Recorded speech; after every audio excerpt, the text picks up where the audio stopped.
আচ্ছা,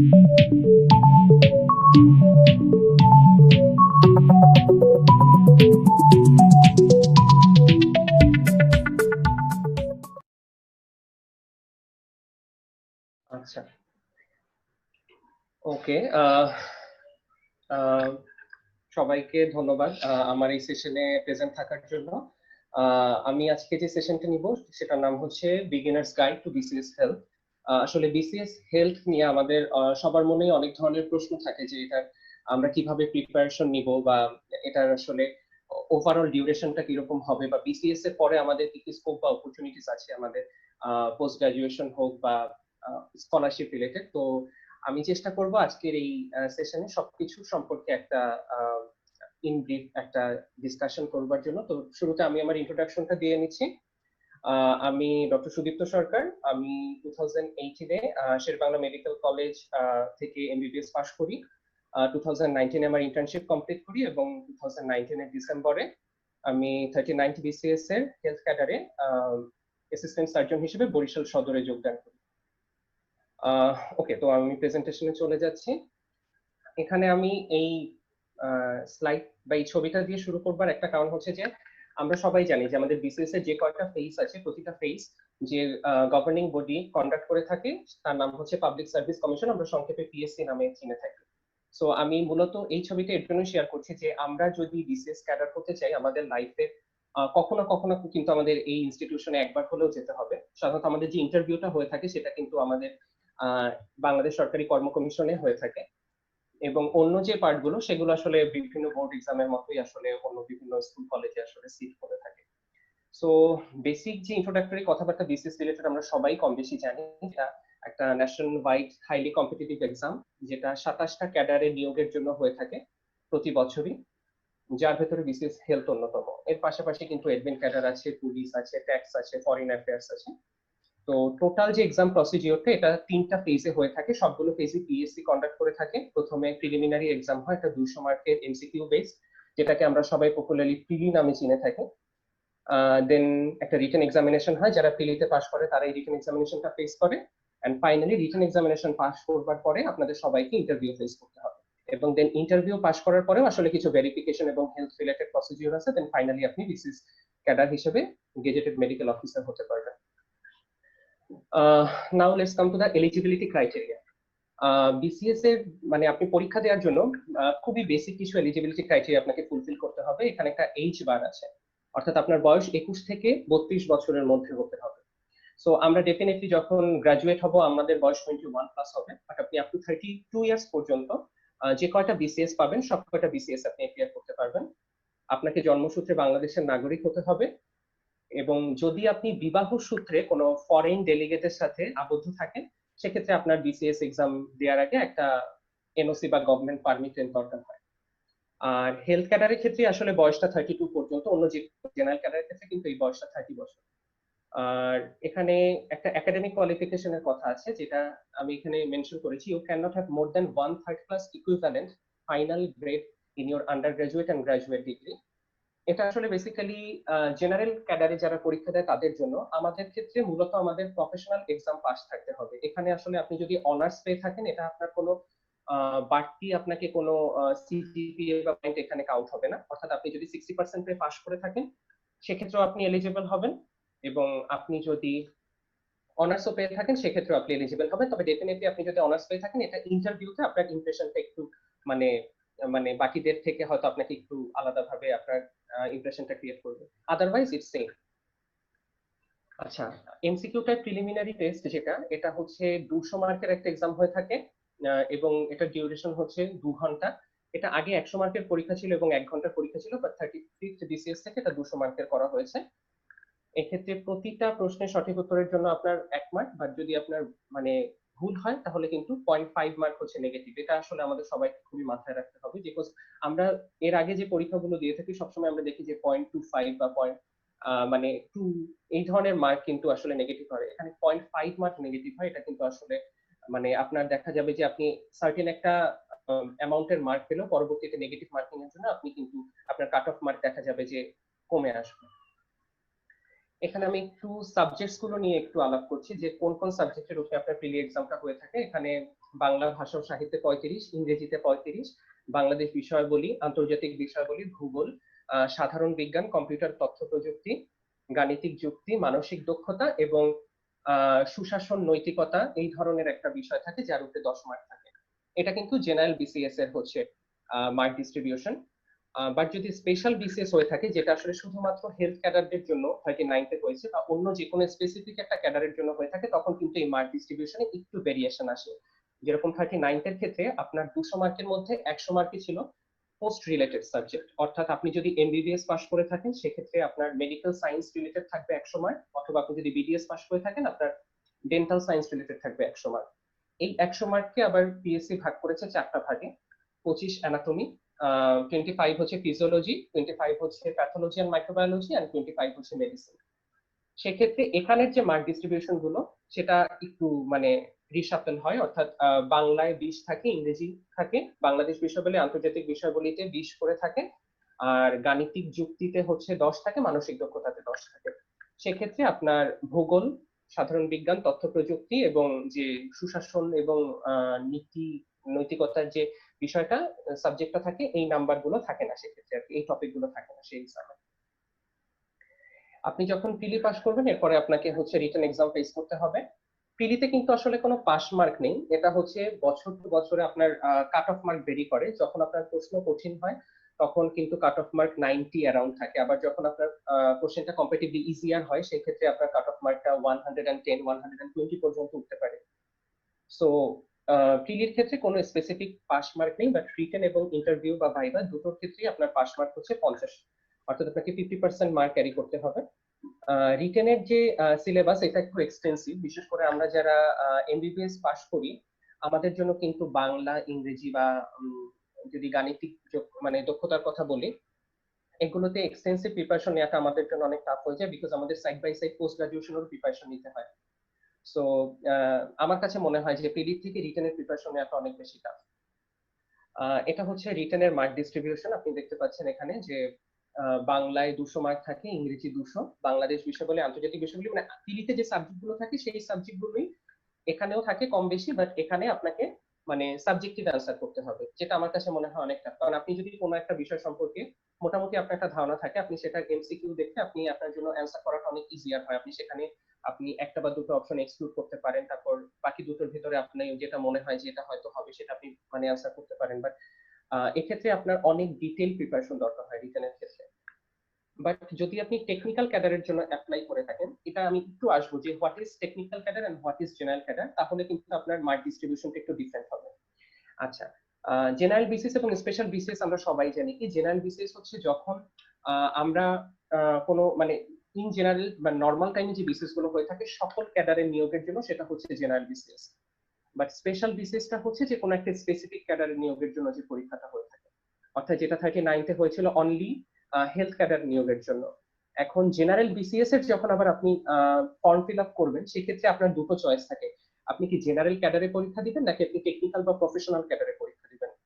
যদি আপনি জেনারেল ক্যাডারে পরীক্ষা দেন আপনাকে সব ক্যাডারদের সাথে কম্পিট করতে হবে, অর্থাৎ সেখানে আপনার এডমিন ক্যাডার হোক, পুলিশ হোক বা ফরেন অ্যাফেয়ার্স হোক, সব ক্যাডারদের সাথে আপনাকে কম্পিট করতে হবে, এবং সেক্ষেত্রে আপনি চয়েস দিতে পারবেন।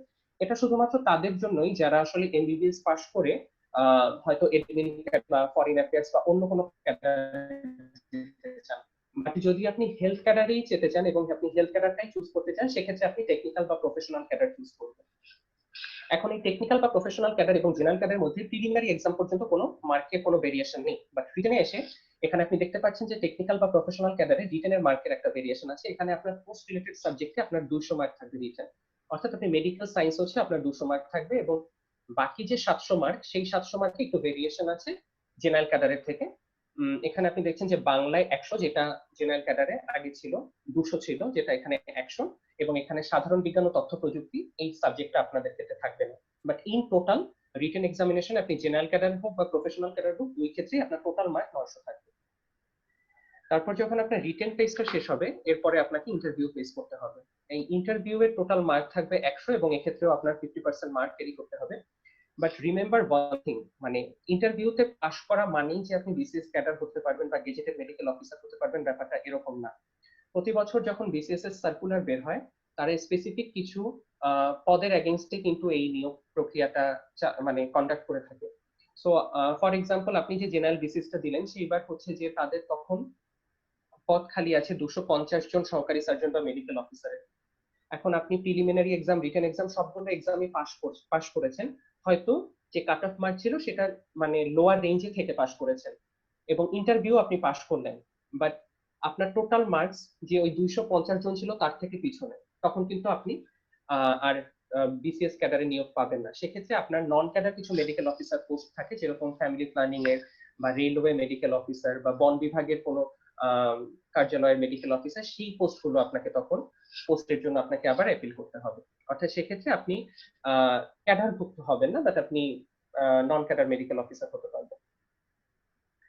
এটা হচ্ছে আমি একটা মানে ভাইবা বোর্ড কিরকম হয়ে থাকে সেটার একটা আপনাদেরকে ছবি দিচ্ছি, যে ইন্টারভিউ ফেজটা আপনাদেরকে যে পিএসসি তে যে পরীক্ষাটা আপনাদেরকে দিতে হবে গিয়ে, সেখানে প্রতিটা ভাইবা বোর্ডে আপনার 3 জন এক্সামিনার থাকবে।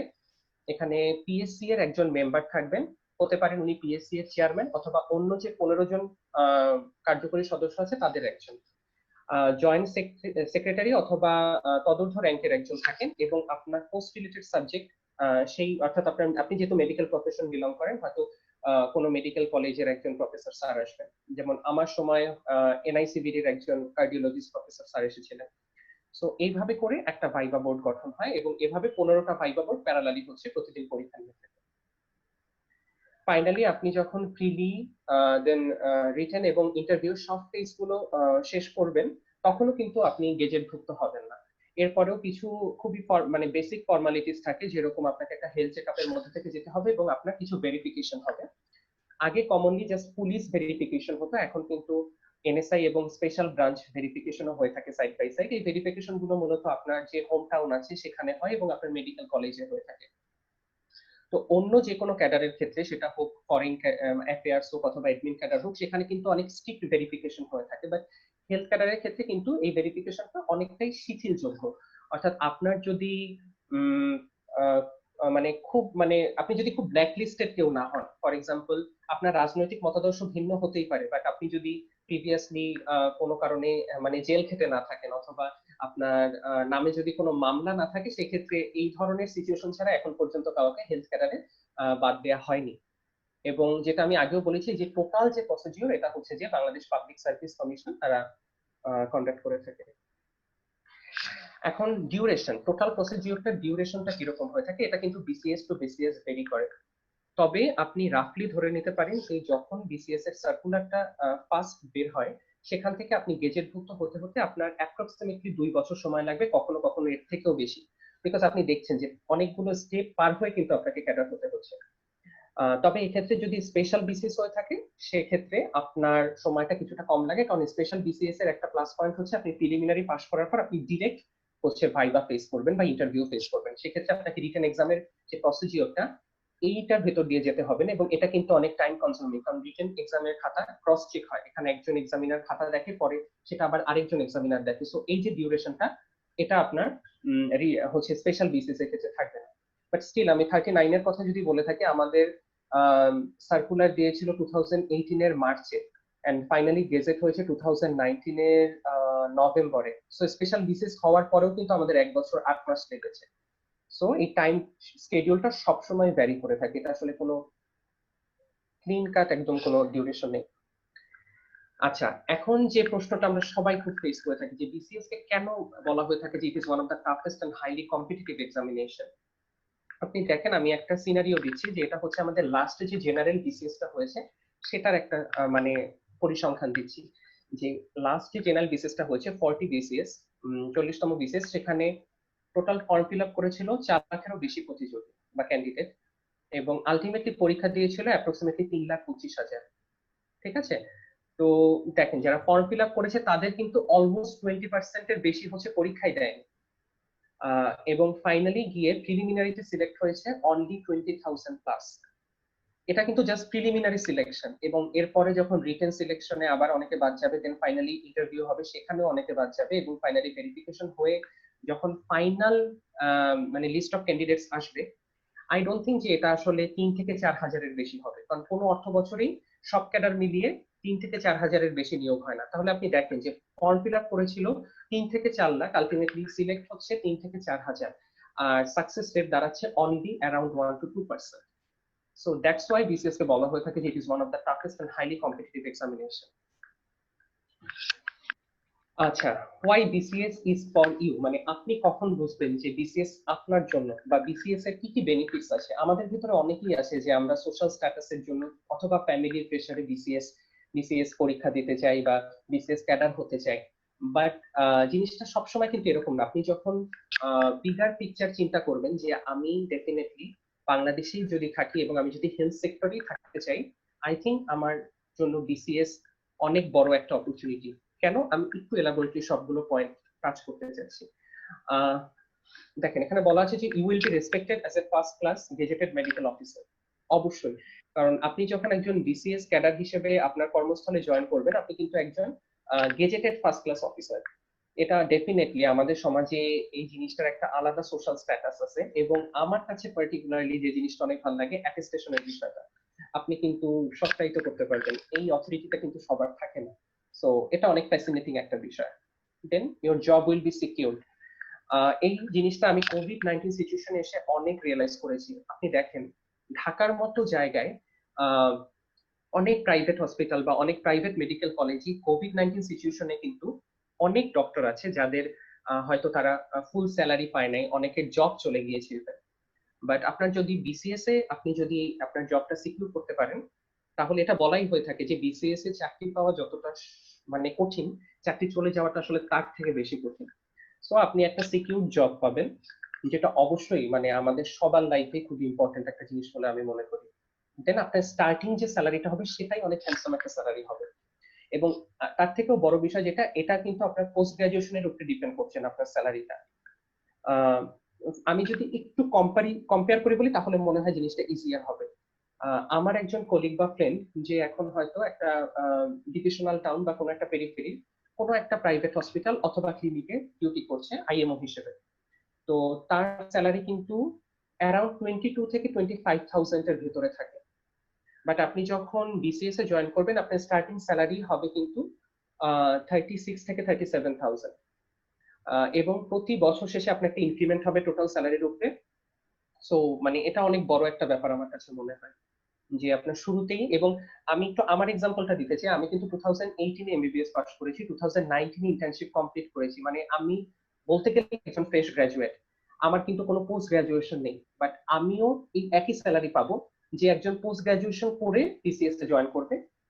সেও 9th গ্রেডের পে স্কেলের স্যালারি পাবে, আমিও এই 9th গ্রেডের পে স্কেলের স্যালারি পাবো। সো এটা কিন্তু অনেক বড় একটা বিষয়। Then you will get education leave. এটা কিন্তু অনেক বড় একটা ইম্পর্টেন্ট বিষয়, কারণ আপনার কোনো প্রাইভেট জবের মানে কোথাও কোনো প্রাইভেট জব আপনাকে অ্যালাউ করবে না যে ঠিক আছে আপনি এখন পোস্ট গ্রাজুয়েশন করছেন, আপনি এমডি পরীক্ষা দিচ্ছেন, আপনি ট্রেনিং পোস্টে আছেন বা আপনি এফসিপিএস পরীক্ষা দিচ্ছেন, আপনি 2 বছরের ছুটি নিয়ে আসেন, আপনি আবার এরপরে এসে কর্মস্থলে শুরু করবেন। এই জিনিসটা কিন্তু আপনার কোনো প্রাইভেট জব অ্যালাউ করবে না, যেটা আপনি বিসিএস এর এই সুবিধাটা পাবেন বা এই ফ্যাসিলিটিটা পাবেন। তবে হ্যাঁ, এখানে আপনার কিছু মানে আহ, মানে শর্ত পূরণ করতে হয়। ডেফিনেটলি আপনার চাকরির পরের প্রথম 2 বছর আপনাকে পেরিফেরিতে থাকতে হবে, বেসিক সাবজেক্টের ক্ষেত্রে 1 বছর। এগুলো করবার পরে আপনি অবশ্যই ডেপুটেশন বা এডুকেশন লিভ পাবেন। Then you will get opportunity to take part in various training programmes. এখানে আমি একটা জিনিস বলতে চাই, আপনি যদি বিসিএস এ জয়েন করেই আপনি এক্সপেক্ট করেন যে আপনি এনআইসিভিডি এর কোনো পিসিআই অথবা সিএবিজি এর উপরে ট্রেনিং পার্টিসিপেট করবেন, সেটা কিন্তু আসলে আশা করাটা অবান্তর আমি মনে করি। ক্যাপাসিটি বিল্ডিং এর জন্য যে ট্রেনিং গুলো দরকার সেগুলোর কিন্তু এনাফ অপরচুনিটিস আছে যদি আপনি বিসিএস জয়েন করেন। যেরকম পেরিফেরি লেভেলে আপনার প্রাইমারি হেলথ কেয়ার প্রোভাইড করার জন্য কিন্তু আপনার সিএবিজি বা পিসিআই জানার দরকার নেই, বাট আইএনসিআই এর ট্রেনিং অথবা আপনি একটা কিভাবে স্নেক বাইট ম্যানেজ করবেন, এই ধরনের ট্রেনিং গুলো বা ফ্যামিলি প্ল্যানিং বা কন্ট্রাসেপটিভ রিলেটেড ট্রেনিং, এই ট্রেনিং গুলো কিন্তু আসলে ক্যাপাসিটি বিল্ডিং ট্রেনিং বলে থাকি আমরা। এবং এই ট্রেনিং গুলোর আপনি এনাফ অপরচুনিটিস পাবেন, এবং এই প্রত্যেকটা ট্রেনিং আপনার পরবর্তী লাইফে গিয়ে আপনাকে অনেক হেল্প করবে। Then at the end of year job আপনি একটা হ্যান্ডসাম পেনশন পাবেন। এটা অনেক বড় একটা বিষয়, কারণ ওল্ড এজে গিয়ে আমাদের ফাইন্যান্সিয়াল সিকিউরিটিটা আমাদের জন্য অনেক ইম্পর্টেন্ট। সো আপনি যখন একটা পেনশন পাবেন, এবং আপনি গভর্নমেন্ট চাকরির একটা সিস্টেম আছে যে জিপিএফ বলা হয়ে থাকে, প্রভিডেন্ট ফান্ড। তো আপনার যে স্যালারি, সেই স্যালারিরই 5% থেকে 25%, যেটা আপনার চয়েসের উপর ডিপেন্ড করবে, যে একটা স্যালারি গভর্নমেন্ট কেটে রাখে এবং আপনার চাকরি শেষে একবারে আপনাকে দিবে। এবং যদি চাকরির মাঝেও আপনার কখনো কোনো দুর্ঘটনা বা বিপদের সময় দরকার হয়, আপনি একবারে টোটাল যে অ্যামাউন্টটা মানে জমা হয় সেটা আপনি তুলতে পারবেন। সো এটা কিন্তু অনেক বড় একটা অপরচুনিটি আমার কাছে মনে হয়, এবং বড় একটা মানে ফেসিলিটি, যে এটা আসলে আপনি গভর্নমেন্ট জব ছাড়া অন্য কোথাও পাবেন না। এবং ফাইনালি মোস্ট ইম্পর্টেন্টলি যে জিনিসটা, যেটা আমরা ছোটবেলা থেকে যত এইম ইন লাইফ রচনায় লিখে এসেছি, যে আমি ডাক্তার হতে চাই, আমি আমার গ্রামের দুঃখী মানুষদের সেবা করতে চাই বিনামূল্যে। সো অ্যাকচুয়ালি এটা ট্রু। আপনি যখন বিসিএস এ জয়েন করবেন, আপনার প্রথম যে 1-2 বছরের পোস্টিং আপনাকে পেরিফেরিতে করতে হবে, এবং আপনি একদম রুট লেভেলের মানুষদের সেবা করতে পারবেন। এবং ট্রাস্ট মি, এটা যে একটা কত বড় ব্লেসিং, এটা আপনি আসলে আপনার লাইফের পরে গিয়ে জিনিসটা রিয়েলাইজ করবেন, যে এই জিনিসটা আসলে কতটা ইম্পর্টেন্ট। আচ্ছা, ওয়াই স্পেশাল বিসিএস?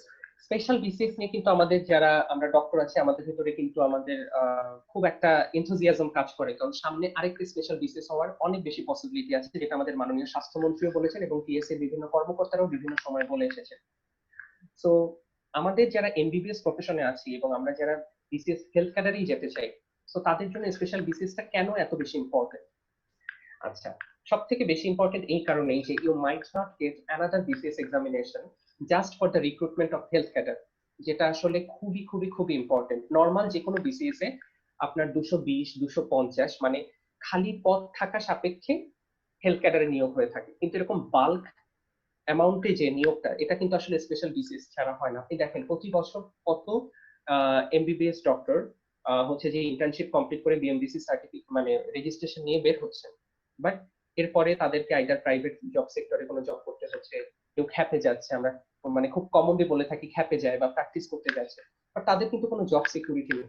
সো এই ক্ষেত্রে আসলে স্পেশাল বিসিএসটা অনেক ইম্পর্টেন্ট আমার কাছে মনে হয়। Relatively easier to take preparation, এটার অন্যতম কারণ যে রিটেন এক্সামিনেশনটা নেই স্পেশাল বিসিএস এ। আপনি প্রিলির জন্য প্রিপারেশন নেবেন এবং দেন ডিরেক্টলি আপনি ইন্টারভিউর জন্য সিলেক্ট হবেন। সো অবশ্যই এটা রিলেটিভলি মানে easy to take preparation in special BCS. Less competitive, but এখানে আমি একটা বাট বলেছি। আপনি যদি চিন্তা করেন সাকসেস রেট হিসেবে, হয়তো আপনার কাছে কম্পিটিশনটা কিছুটা কম মনে হবে স্পেশাল বিসিএস এ। যেমন জেনারেল বিসিএস আপনি দেখলেন যে 3 থেকে 4 লাখ পরীক্ষা দিচ্ছে, আলটিমেটলি 3 থেকে 4 হাজার সিলেক্ট হচ্ছে, so success rate only 1 to 2%। অন্যদিকে স্পেশাল বিসিএস আপনার হয়তো 50,000 ডক্টরি পরীক্ষা দিচ্ছে, তার মধ্যে থেকে 4 বা 5 হাজার সিলেক্ট হচ্ছে, so success rate almost 10%। But বিষয়টা কিন্তু এরকম না, কারণ স্পেশাল বিসিএস যারা দিচ্ছে তারা সবাই কিন্তু মোরাললেস আপনার ইকুইভ্যালেন্ট। 100 মার্কের যে মেডিকেল সায়েন্স বা ডেন্টাল সায়েন্সের পরীক্ষা হবে, তাদেরও রেসিডুয়াল নলেজটা আপনার লেভেলেরই। এখানে কিন্তু আসলে মানে কেউ খুব বেশি সুপিরিয়র বা কেউ খুব বেশি ইনফেরিয়র, ব্যাপারটা এরকম না। আবার যে বেসিক নলেজ বা জেনারেল নলেজের পোর্শনটাও কিন্তু সবারই মোরালেস ইকুয়াল থাকে। সো মানে কোয়ান্টিটির দিক থেকে চিন্তা করলে কম্পিটিশনটা লেস মনে হতে পারে, বাট কোয়ালিটেটিভলি চিন্তা করলে আমার মনে হয় না যে খুব একটা লেস কম্পিটিশন। আর এটা অবশ্যই যে টোটাল প্রসিডিউরটা আপনার বা প্রসেসটা কমপ্লিট হতে কিছুটা কম সময় লাগে, যেটা আমি বলেছি আমার ক্ষেত্রে 1 বছর 8 মাস লেগেছিল। এন্ড ওভারঅল যে মার্ক ডিস্ট্রিবিউশনটা স্পেশাল বিসিএস এ, it is more in line with your medical syllabus. আপনি 50% একদম পিওরলি আপনার যে প্রিভিয়াস মেডিকেল নলেজ আছে সেটা দিয়ে পরীক্ষা দিতে পারছেন, তো এটা অনেক বড় একটা অপরচুনিটি। আচ্ছা, এই পয়েন্টটা দেখে হয়তো সবাই একটু এক্সাইটেড হয়ে যাবে। Your first posting can be at district level hospital or medical college hospital depending on your post graduation status. এটা কিন্তু 39 বিসিএস এ হয়েছে। এটা আমার মনে হয় একটু এক্সপ্লেইন করা দরকার, যে কেন উপজেলা বা ইউনিয়ন লেভেলে না হয় ফার্স্ট পোস্টিং মেডিকেল কলেজ বা ডিস্ট্রিক্ট লেভেলে হয়েছে। আমাদের এটা কিন্তু সব সাবজেক্টের ক্ষেত্রে হয়নি। যদি আপনার বেসিক সাবজেক্টে আপনার পোস্ট গ্রাজুয়েশন কমপ্লিট থাকে, অথবা বেসিক সাবজেক্টের বাইরেও কিছু সাবজেক্ট আছে যেরকম অ্যানেস্থেসিয়া, তো অ্যানেস্থেসিওলজিতে যদি আপনার ডিপ্লোমা করা থাকে, তাদের কিন্তু ডিরেক্ট সদর হাসপাতাল অথবা মেডিকেল কলেজ হাসপাতালে 39 বিসিএস পোস্টিং হয়েছে অনেকেরই। তার কারণ হচ্ছে যে আমাদের কিন্তু নতুন অনেক গভর্নমেন্ট মেডিকেল কলেজ চালু হচ্ছে, বাট সে অনুযায়ী কিন্তু বেসিক বা প্যারাক্লিনিক্যাল সাবজেক্টে লেকচারার পোস্ট গুলো সব জায়গাতে ফুলফিল না, অনেক জায়গাতেই খালি আছে। আবার প্রতিটা সদর হাসপাতালেই অ্যানেস্থেসিয়া পোস্ট আছে, বাট সেই অনুযায়ী কিন্তু যে পরিমাণ ম্যান পাওয়ার দরকার হয় একটা জেনারেল হসপিটালে ইমার্জেন্সি ওটি ইলেকটিভ ওটি করবার জন্য, সেই পরিমাণ কিন্তু হয়তো অ্যানেস্থেসিওলজির ম্যান পাওয়ার নেই। তো যাদের পোস্ট গ্রাজুয়েশন করা ছিল, তাদের অনেকেরই ফার্স্ট পোস্টিং স্পেশাল বিসিএস এ সদর হাসপাতাল বা মেডিকেল কলেজ হাসপাতালে হয়েছে। এটা কিন্তু আপনি জেনারেল বিসিএস এর ক্ষেত্রে এরকম কিছু এক্সপেক্ট করতে পারবেন না, কারণ জেনারেল বিসিএস এর পোস্টিং খুবই কম হয় এবং দেখা যায় যে উপজেলা বা ইউনিয়ন লেভেলে যে খালি পোস্টগুলো থাকে অলমোস্ট ফিল আপ হয়ে যায়। আর যখন একটা মানে বাল্ক পোস্টিং হয়, অনেকের পোস্টিং হয়ে থাকে, তখন আপনার উপজেলা বা ইউনিয়ন লেভেলের পোস্টগুলো যদি ফুলফিল থাকে সেক্ষেত্রে আপনার ফার্স্ট পোস্টিংটা কিন্তু মেডিকেল কলেজ হসপিটাল অথবা ডিস্ট্রিক্ট লেভেল হসপিটালে হতে পারে, এবং এটাই কিন্তু তখন আপনার পেরিফেরি হিসেবে কাউন্ট হবে। তখন আপনার আবার মানে গিয়ে যে পেরিফেরি কাউন্ট করতে হবে ব্যাপারটা এরকম। কম্পারেটিভলি রিল্যাক্সড ডিউটি আওয়ার্স, এটা স্পেশাল বিসিএস এর ক্ষেত্রে কেন হবে, যখন নর্মালি যখন আপনার উপজেলা বা ইউনিয়নে আপনার একার পোস্টিং হতো জেনারেল বিসিএস এ, এখন সেক্ষেত্রে হচ্ছে যে 5 থেকে 7 জনের পোস্টিং একসাথে হচ্ছে। সো ডেফিনেটলি মানে আগে আপনার একদিন পর পর এমার্জেন্সি নাইট থাকতো হয়তো, বা আপনার সপ্তাহে অনেকগুলো হচ্ছে 24 আওয়ার্স ডিউটি থাকতো, বাট এখন আপনার হয়তো সপ্তাহে একটা বা দুটো নাইট আসছে, একটা এমার্জেন্সি আসছে। সো আপনার ডিউটি আওয়ারটা কম্পারেটিভলি রিল্যাক্স থাকবে, আপনি এই টাইমটা পোস্ট গ্রাজুয়েশনের প্রিপারেশনের জন্য দিতে পারবেন। ফাইনালি আপনি একটা অবশ্যই একটা বড় কমিউনিটির পার্ট হতে পারবেন। যদিও আমার মনে হয় না যে মেডিকেল প্রফেশনের ক্ষেত্রে এই কথাটা অ্যাপ্লিকেবল, কারণ আমাদের ডাক্তারদের ভিতরে অনেক গ্রুপিজম আছে, বাট ডেফিনেটলি কোন একটা নর্মাল বিসিএস যখন 200 জন একটা কমিউনিটির পার্ট হয়, আপনি যখন স্পেশাল বিসিএস দিবেন সেক্ষেত্রে আপনার কমিউনিটিটা অনেক বেশি বিগ হবে এবং স্ট্রং হবে আমার কাছে মনে হয়। আচ্ছা, কিভাবে প্রিপারেশন নেব, এই কোশ্চেনটা আসলে অনেক ফেস করি আমি, যে মানে বিসিএস নেয়ার প্রিপারেশনের প্রসিডিওরটা কি, মানে কিভাবে ভাই আপনি প্রিপারেশন নিছেন, বা আমরা কিভাবে প্রিপারেশন নিতে পারি। আমার কাছে মনে হয় যে এটা আসলে পার্সন টু পার্সন ভেরি করে প্রিপারেশন টোটাল প্রসিডিওরটা, বাট যে জিনিসটা সব থেকে মনে রাখা ইম্পর্টেন্ট বেশি প্রিপারেশনের আপনার নেয়ার টেকনিক বা প্রসিডিওর যেটাই হোক না কেন, আপনাকে একটা জিনিস মনে রাখতে হবে যে সাকসেসের কোনো শর্টকাট নেই, বাট আপনাকে কিছু টেকনিক মানে অবলম্বন করতে হবে বা ফলো করতে হবে, তাহলে আমার কাছে মনে হয় যে জার্নিটা আপনার জন্য কিছুটা ইজিয়ার হবে। ফার্স্ট অফ অল আপনাকে মনে বিলিভ করতে হবে যে আমি একজন বিসিএস ক্যাডার হব, এবং সেই ডিজায়ারটা আপনার থাকতে হবে। এখানে জাস্ট আমার ফ্যামিলি থেকে প্রেশার দিচ্ছে, আমার এখন একটা চাকরি দরকার, বা আমার হচ্ছে যে হচ্ছে আমি যাকে পছন্দ করি সে আমাকে প্রেশার দিচ্ছে যে তোমার চাকরি নাই, বিয়ে করবো কিভাবে, জাস্ট এইগুলো যদি হয় তাহলে ভাই বিসিএস হবে না। মানে আপনার নিজের সেটেলমেন্টের জন্য আপনাকে সেই ইন্টেন্স ডিজায়ারটা থাকতে হবে আপনার, যে আমি একজন বিসিএস ক্যাডার হব। এবং যখন আপনি দেখবেন যে না আমি যেটা বিলিভ করছি যে আমি বিসিএস ক্যাডার হব, আমি শিওর যে আমি বিসিএস ক্যাডার হতে চাই, তখন আপনার ফুল ডেডিকেশনটা দিতে হবে এই জিনিসটা অ্যাচিভ করবার জন্য। যে এখন আমাকে প্রিপারেশন নিতে হবে, আমি এই আমার প্রিপারেশনে এটা হচ্ছে আমার রুটিন, এটা হচ্ছে আমার টোটাল যে ডিউরেশন, এই পিরিয়ডের ভেতরে আমাকে ফুললি ডেডিকেট মানে আমার ফুল ডেডিকেশনটা দিতে হবে প্রিপারেশনের পিছনে। অনেকেই থাকে যে মানে যারা হয়তো তাদের প্রবল ইচ্ছা শক্তিও আছে এবং তারা ফুললি ডেডিকেটেডও, বাট স্টিল তাদের ক্ষেত্রে সাকসেসটা আসে না। এটার অন্যতম কারণ হচ্ছে যে মানে কিছু কিছু জিনিস থাকে ট্যাক্টফুলি আসলে ডিল করতে হয়, একটু টেকনিক্যাল হতে হয়। আপনি হয়তো দিনের ভিতরে 10 থেকে 12 ঘন্টাই পড়ছেন, বাট আপনি জানেন না যে আপনার কি পড়তে হবে, সেক্ষেত্রে কিন্তু আসলে এই পড়াটা আসলে খুব একটা ম্যাটার করবে না। মানে আপনাকে একটু টেকনিক্যাল হতে হবে, আদারওয়াইজ আপনার এই যে টোটাল যে আপনার যে শ্রমটা, এই শ্রমটা কিন্তু কাজে নাও লাগতে পারে। সো এই যে আপনার ডেডিকেশনটা বা টেকনিক্যাল হওয়ার বিষয়টা, আপনি কিভাবে এই জিনিসটাকে মানে অ্যাডপ্ট করবেন বা কিভাবে আয়ত্তে আনতে পারেন, তো সেই বিষয়ে আমি আসলে কয়েকটা পয়েন্ট বলতে চাই। যে আপনি যখনই প্রিপারেশন নেবেন আপনাকে এই পয়েন্টস গুলো মাথায় রাখতে হবে। যে প্রথমেই আপনাকে ডিসাইড করতে হবে যে আপনি কি পড়বেন না, রেদার আপনি ডিসাইড করেন যে আপনি কি পড়বেন। দেখেন, বাংলা ভাষা ও সাহিত্য বা ইংরেজি ভাষা ও সাহিত্য, বাংলাদেশ বিষয় বলে আন্তর্জাতিক বিষয় বলে, প্রত্যেকটাই এক একটা হিউজ টপিক। তো আপনি যদি এই মানে বইয়ের এ মাথা থেকে শুরু করে শেষ মাথা পর্যন্ত পড়তে থাকেন, আপনার কিন্তু মানে এই পড়াটা কখনোই শেষ হবে না। রাদার আপনি দেখেন কোশ্চেন প্যাটার্ন গুলো, দেখেন যে প্রিভিয়াসলি কোন টপিক গুলো থেকে প্রশ্ন এসেছে, কি ধরনের প্রশ্নটা হয়, কোশ্চেনের ধাঁচটা বোঝার ট্রাই করেন। দেন এভাবে করলেই আপনি যখন পড়তে যাবেন, আই এম সরি, এভাবে করলে আপনি যখন পড়তে যাবেন তখন আপনার কাছে মানে বুঝতে পারবেন যে আপনি কোন জিনিসটা ফার্স্টে বাদ দিবেন এবং কোন জিনিসটা আপনার পড়া উচিত। সো সেভাবে করে আপনি একটা আপনার রুটিন ক্রিয়েট করে নিতে পারেন। সো দ্যাটস আমি বলেছি যে do not decide what to read first, rather decide what to skip first. আপনাকে সেফ মার্কের বিষয়ে অবশ্যই কেয়ারফুল থাকতে হবে। কিছু মার্ক থাকে বা টপিক থাকে যে যেখান থেকে প্রশ্ন আসবেই, যে মুক্তিযুদ্ধ, তারপরে ভাষা আন্দোলনের কথা, যদি সংবিধান, এখন যে সিচুয়েশন, আপনি কোভিড-19 থেকে একটা প্রশ্ন অবশ্যই পাবেন, একটা কেন আপনি দুটো তিনটাও পেতে পারেন। সো এই জিনিসগুলো কিন্তু আপনার সেফ মার্ক। আপনি অনেক কিছু করলেন, বাট আপনার এই জিনিসটা আপনি প্রপারলি রিভাইজ দিতে পারলেন না বা প্রপারলি আয়ত্তে আনতে পারলেন না, তাহলে কিন্তু আসলে লাভ নেই। কারণ আপনার সেফ মার্কে আপনাকে মার্ক উঠাতেই হবে। আপনি একটা বিসিএস এক্সামে কখনোই আপনি 100% প্রিপারেশন নিয়ে যেতে পারবেন না, এবং কখনোই আপনি 100% মানে অ্যান্সার করেও আসতে পারবেন না, বাট আপনি কোনো সেফ মার্ক ছাড়তে পারবেন না। এটা অনেক ইম্পর্টেন্ট। আপনি যদি সেফ মার্ক ছাড়েন আপনার চান্স পাওয়ার পসিবিলিটি অনেক কমে যাবে। দেন এর পরের যে পয়েন্টটা, এই পয়েন্টটা আসলে আমাকে অনেক পার্সোনালি হেল্প করেছে। আমাকে কিন্তু কেউ কখনো এই পয়েন্টের বিষয়ে বলেনি। এটা আমার মানে নিজের একটা মানে মনে হয়েছে যে এইভাবে করে পড়লে আমার পড়াটা আমার কাছে মনে হয়েছে যে অনেক ইজিয়ার হয় পড়াটা। আপনি যখন প্রিভিয়াস কোনো কোশ্চেন সলভ করবেন তখন আপনি দেখবেন যে মানে প্রিলির এক্সামের প্রিপারেশনের জন্য আমি বলছি যে চারটা অপশন আছে, আপনি একটা অপশন দেখলেন, ওকে এই অপশনটা হয়েছে, আপনি পরে নেক্সট কোশ্চেনে চলে গেলেন। এই জিনিসটা কিন্তু আপনার খুব একটা মানে আপনার মেমোরিতে থাকবে না 2 দিন বা 3 দিন পরে। রাদার আপনি বাকি যে তিনটা অপশন আছে সেই তিনটা অপশন দেখবেন যে এই তিনটা অপশন কেন হলো না। আমি যদি বলি ফর এক্সাম্পল যে WHO এর সদর দপ্তর কোথায়, তো চারটা প্লেসের অপশনের নাম দেওয়া আছে, যে জেনেভা বা চারটা জায়গার নাম দেওয়া আছে। সো আপনি যেটা সঠিক উত্তর সেটা জেনে পরে চলে গেলেন, বাট বাকি যে তিনটা অপশন আছে সেই তিনটা অপশন কেন হলো না, তাহলে সেই তিনটা অপশনও নিশ্চয়ই মানে কোনো জায়গার সদর দপ্তর, হয়তো হতে পারে ইন্টারপোলের সদর দপ্তর, হতে পারে FAW এর সদর দপ্তর। ঠিক আছে? তো এভাবে যদি আপনি করেন তাহলে কিন্তু আপনি একটা কোশ্চেন থেকে আপনি চারটা কোশ্চেনের প্রিপারেশন নিতে পারবেন। আমি জানি এই জিনিসটার জন্য অনেক ধৈর্য লাগে এবং অনেক টাইম কনজিউমিং একটা বিষয়। তো যখন আপনি এভাবে করতে যাবেন তখন কিন্তু আসলে ধৈর্য রাখাটা অনেক ক্ষেত্রে টাফ হয়ে যায়। বাট যখন আপনার টোটাল এভাবে করে একবার পড়া হয়ে যাবে, আপনি যখন সেকেন্ড টাইম পড়তে আসবেন আপনি দেখবেন যে মানে আপনার কতটা এনরিচড প্রিপারেশন হয়েছে, যে মানে আপনি একটা কোশ্চেন থেকে চারটা কোশ্চেনের প্রিপারেশন নিয়ে ফেলতে পারবেন। সেটাই বলেছি যে think carefully why it is not the other three option and what would have made those options correct. এভাবে আপনি ফলো করতে পারেন, তাহলে আমার মনে হয় আপনার প্রিপারেশনটা একটু নেওয়াটা ইজিয়ার হবে।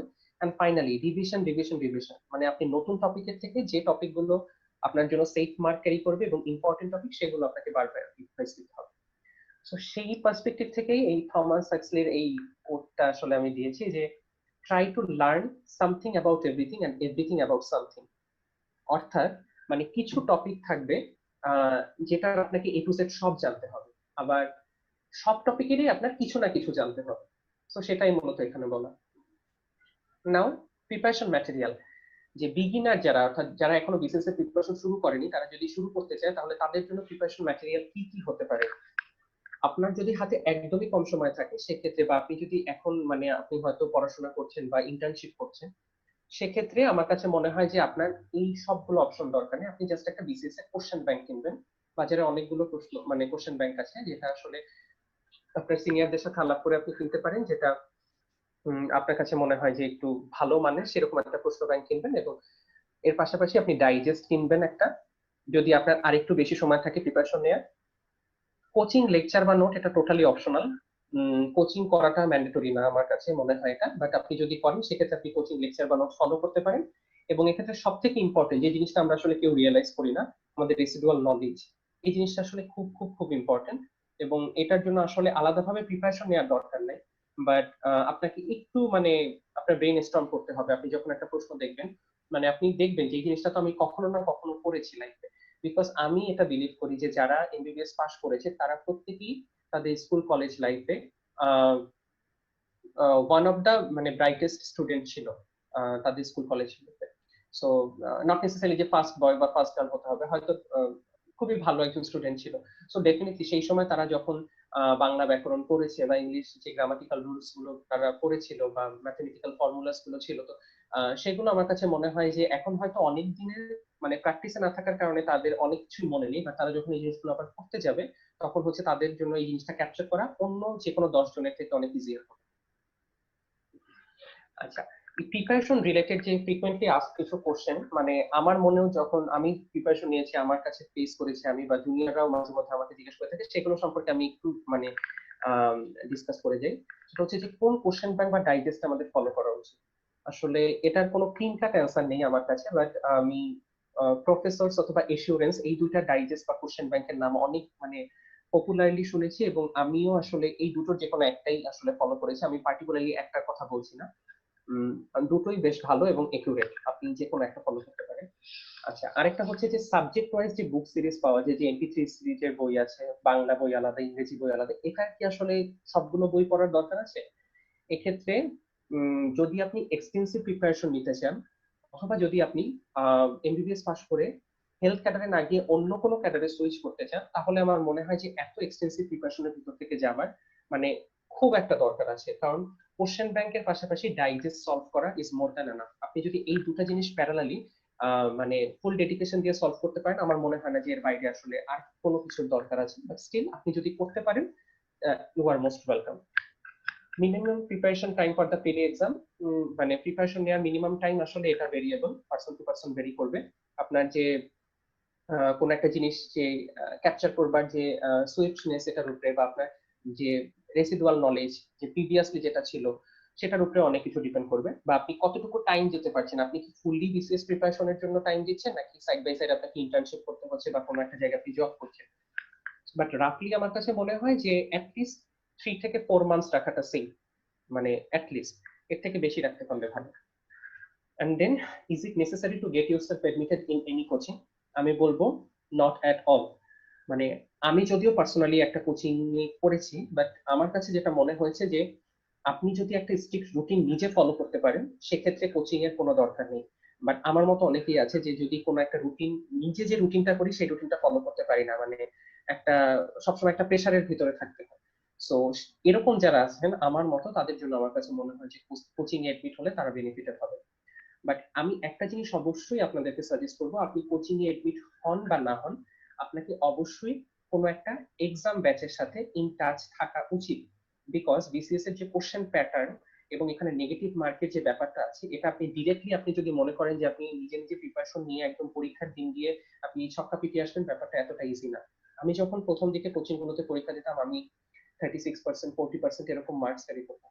তো আমি আসলে একটু কনফিউজ ছিলাম যে আমার তো মোর দেন 60% হচ্ছে বা 55% আমি অলমোস্ট মানে অ্যান্সার করতে পারছি, মানে রাইট অ্যান্সার, বাট স্টিল এরকম কেন। তখন আমি দেখতাম যে আমার নেগেটিভ মার্কিং হয়ে অনেকগুলো মার্ক মানে চলে যাচ্ছে। সো কোশ্চেন স্ট্যান্ডার্ড বোঝার জন্য, মানে এই কোশ্চেনটা কি ইজি কোশ্চেন নাকি টাফ কোশ্চেন, এবং এই কোশ্চেনের কাট অফ মার্ক কত হতে পারে, এই জিনিসটা বোঝার জন্য, প্লাস নেগেটিভ মার্কিং যতটা কম হয়, এই জিনিসগুলো বোঝার জন্য আপনাকে রিপিটেটিভ একটা এক্সামের ভিতরে থাকতে হবে বা প্র্যাকটিসের ভিতরে থাকতে হবে, যেটা আসলে আপনি জাস্ট একদিনে আপনার এই ক্যাপাবিলিটিটা আসলে ডেভেলপ করবেন। দেন যেহেতু আমি রিটেন এক্সাম ফেস করিনি, আমার কাছে মনে হয় না যে আমি রিটেন নিয়ে আসলে অ্যাডভাইস দেবার মতো খুব এলিজেবল কেউ। বাট আমার যারা সিনিয়ররা বিভিন্ন সময় রিটেন এক্সাম মানে ফেস করেছেন, তাদের কাছ থেকে আমি যেটাই শুনেছি যে রিটেন এক্সামের প্রিপারেশন অলমোস্ট প্রিলির মতোই। এখানে আপনাকে জাস্ট একটু এক্সপেন্সিভ প্রিপারেশন নিতে হবে এবং বাজারে কিছু রিটেন গাইড আছে, ওগুলো ফলো করতে হবে। প্রিভিয়াস ইয়ারের কোশ্চেন গুলো আপনি দেখে একটা ধারণা পেয়ে যাবেন। আমি এখানে মেইনলি ফোকাস করতে চাচ্ছি যে ইন্টারভিউ বা ভাইবা রিলেটেড কিছু আলোচনা, যে আপনি এতক্ষণ প্রিলি প্রিপারেশন নিলেন এবং প্রিলি পাসও করলেন, দেন ইন্টারভিউ এর জন্য আপনার আলাদা কি ম্যাটেরিয়াল দরকার হবে, যে এডিশনাল ম্যাটেরিয়াল যেটা আমাকে আসলে ভাইবা বোর্ড ফেস করতে হেল্প করবে। এক্ষেত্রে আপনাকে একটা হেলথ, যেহেতু আপনি হেলথে পরীক্ষা দিচ্ছেন, হেলথের ভাইবা গাইড ফলো করতে হবে। বাজারে অনেকগুলো গাইড আছে, আপনি যেটা মনে করেন যে আপনার জন্য সুইটেবল সেরকম একটা গাইড ফলো করবেন। এবং এর পাশাপাশি আমি হাইলি রিকমেন্ড করছি একটা গাইড, যেটা আপনাকে ফলো করতেই হবে ভাইবা বোর্ডে, সেটা হচ্ছে যে ভাইবা বোর্ডের জন্য, সেটা হচ্ছে যে বাংলাদেশ এবং মুক্তিযুদ্ধ বিষয়ক একটা গাইড। এটা এই কারণে আমি বলছি বিকজ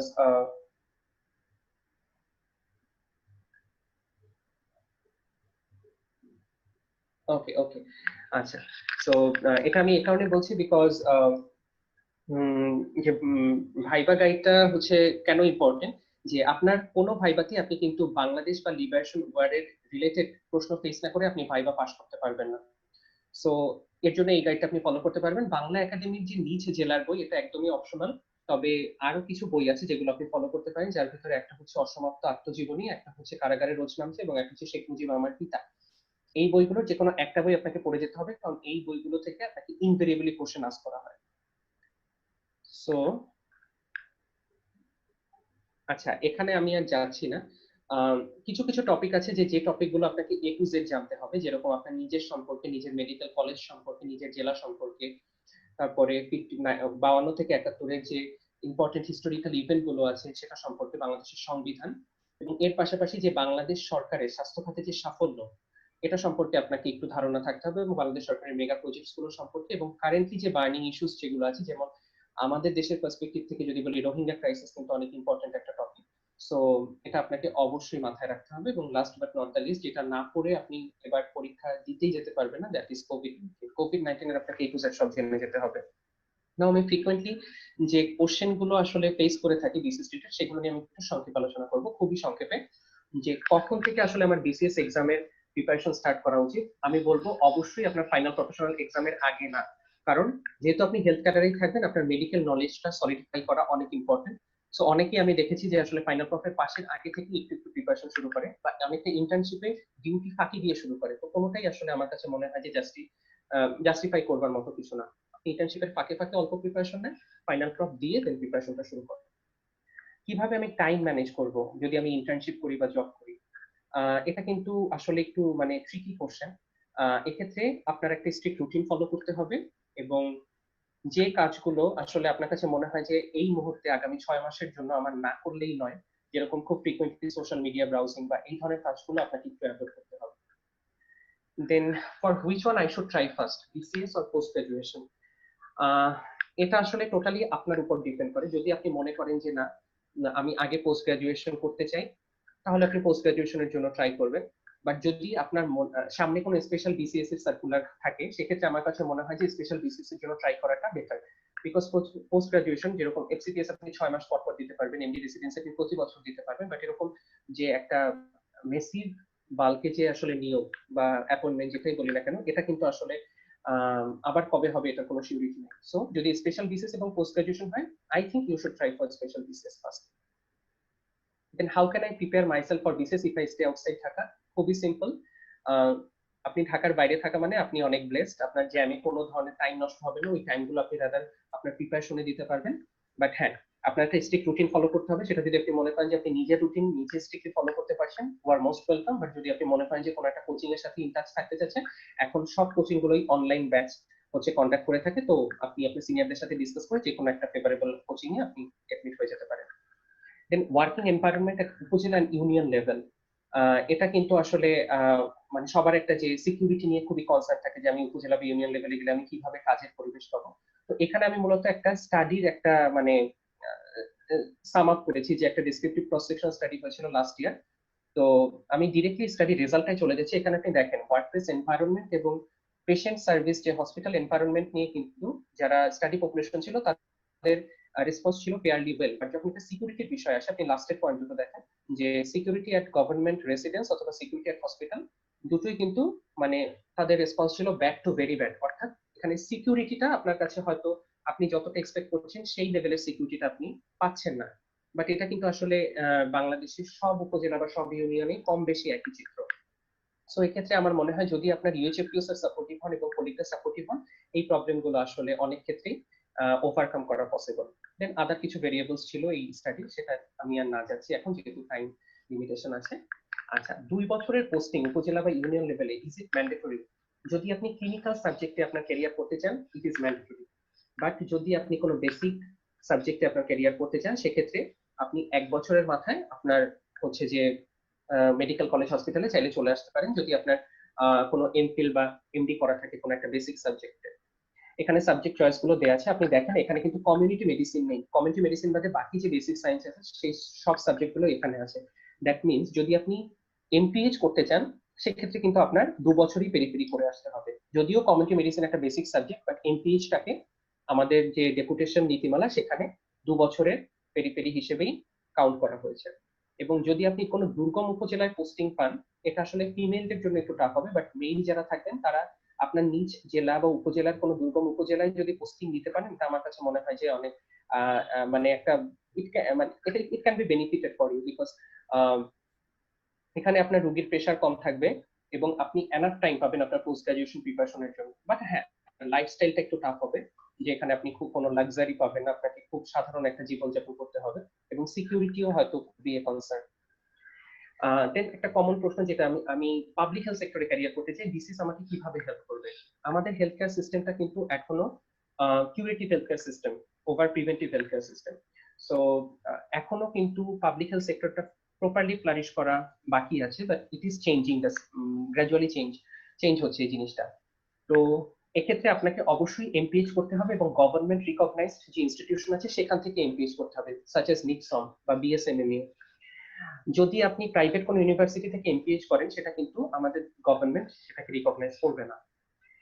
আবার এরকমও আছে যে এমপিএইচ করেও কিন্তু অনেকে এখনো পেরিফেরিতে মেডিকেল অফিসার হিসেবে উপজেলা বা ইউনিয়ন লেভেলে মানে জব করে যাচ্ছে, বিকজ সেন্ট্রালি সেই মানে পোস্টটা হয়তো ওইভাবে এখনো ক্রিয়েট হয়নি যে এমপিএইচ করলে আপনি সেন্ট্রালি কাজ করতে পারবেন। বাট এক্ষেত্রে আপনাকে আপনার কলিগদের থেকে কিছু ক্রাইটেরিয়া আগিয়ে রাখবে। আপনার ভিতরে যদি গুড লিডারশিপ কোয়ালিটি থাকে, স্ট্রং নেটওয়ার্কিং থাকে, আপনার যদি সফট স্কিল এক্সপার্টিস থাকে, তাহলে কিন্তু আপনি NIPSOM, IDCR, CME, centre for medical education বা ডিজিএইচএস এর ভেরিয়াস প্রজেক্টসে চাইলে কাজ করতে পারবেন। এবং রেপুটেশন ফেসিলিটিটা তো ক্লিনিক্যাল সাবজেক্টের মতো, যেটা আমি অলরেডি বলেছি।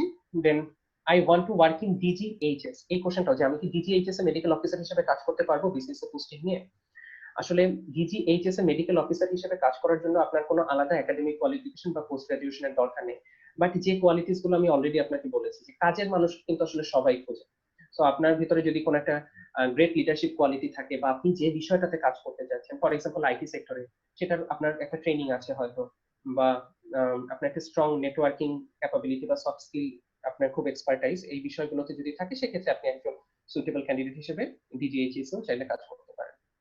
আমি আমার প্রেজেন্টেশনের একদম শেষ দিকে চলে এসেছি। আমি আসলে খুব বেশি কিছু বলবো না, জাস্ট এটাই দেখাতে চাচ্ছি যে আমার বিসিএস ক্যাডার হিসেবে জার্নিটা, আমি সিভিল সার্জন যখন জয়েন করি, সিভিল সার্জন স্যার আমাকে যখন মানে বরণ করে নিয়েছেন, তো সেই দিনটা আমার জন্য অনেক স্পেশাল। ডান পাশের ছবিটাতে আমার যে, এটা হচ্ছে আমার ওয়ার্ক প্লেস, আমি যে ইউনিয়নে জব করি সেখানে। তো প্রথম যেদিন গিয়েছিলাম, আমি আমার মাকে নিয়ে গিয়েছিলাম। তো আমার প্রথম দিন আমি আমার যে চেয়ারটা, ওটাতে আমার মাকে দিয়েছিলাম। এটা আসলে আমার জন্য অনেক বড় একটা পাওয়া ছিল যে আমি এই কাজটা করতে পেরেছি। পিছনে আমার দুজন এসএসসিএমও যারা আছেন, আমার কলিগ, ওনারা আছেন। দেন ভিটামিন এ প্লাস ক্যাম্পেইন, আমার ইউজিপিউ স্যারের সাথে আমরা কলিগরা খুবই সৌহার্দ্যপূর্ণ পরিবেশে টাইম স্পেন্ড করছি। এটা হচ্ছে ডিউরিং কোভিড। আমাদের এখানে যেহেতু সাসপেক্টেড কোভিড পেশেন্ট থাকে, মানে যেহেতু এটা আউট পেশেন্ট সার্ভিস, তো এখানে তো আসলে ইনডোর ফেসিলিটি নেই। আমরা হচ্ছে ফ্লু লাইক সিমটম বা সাসপেক্টেড কোভিড পেশেন্ট ডিল করে থাকি। তো আমরা হচ্ছে যে এইভাবেই আসলে আমাদের ফিজিক্যাল ডিস্টেন্সটা মেনটেন করে সেই কোভিড সিচুয়েশনের শুরু থেকে আসলে পেশেন্ট দেখে আসছি। যদিও আমার আসলে জুনে কোভিড-19 পজিটিভ এসেছিল, বাট আপনাদের সবার দোয়ায় আমি আবার সুস্থ হয়ে কর্মস্থলে জয়েন করতে পেরেছি। একদম শেষের দিকে, এটা একদমই অপ্রাসঙ্গিক, মানে বিমসকনে আমার জার্নি। বিমসকন আসলে অলওয়েজ, আইএফএস বাংলাদেশ এবং বিমসকন আমার জন্য মানে মানে it's more like my family. যখন ফার্স্ট বিমসকন হয় 2015-এ, আমি জাস্ট একজন জেনারেল ডেলিগেট ছিলাম। সিপিআর এর একটা ওয়ার্কশপে আমি পার্টিসিপেট করছি। 2016-এ I was one of the organizing committee members of scientific committee. 2018-এ আমি রেজিস্ট্রেশন এবং সায়েন্টিফিক কমিটি টিমকে সুপারভাইজ করেছি। জানি না কতটুকু করতে পেরেছি, বাট আমার যারা জুনিয়র আছে তারা ভালো বলতে পারবে, but I tried my level best. And এবার আমি একজন ফেসিলিটেটর হিসেবে বিমসকনে প্রেজেন্ট থাকতে পারছি। So it feels like a full circle to me, যে মানে আসলে আমি প্রতিটা স্টেপ আমি আমার ফুল ডেডিকেশন দিয়ে করেছি। এবং আমার কাছে এই স্লাইড গুলো দেখানোর একটা কারণ হচ্ছে, যখন আমি থার্ড ইয়ারে ছিলাম, আই নেভার থট যে আমি এত কম সময়ে আসলে লাইফে এতটা দূর আসতে পারবো। সো এই যে মোরাল বুস্টটা বলি বা কনফিডেন্সটা বলি, এটা দেওয়ার পেছনে আইএফএমসি বাংলাদেশ বা বিমসকনের অনেক বড় একটা রোল আছে। সো আমি এই প্ল্যাটফর্মটার প্রতি অলওয়েজ গ্রেটফুল। এটাই, আপনারা সবাই আমার জন্য এবং আমার ফ্যামিলির জন্য দোয়া করবেন।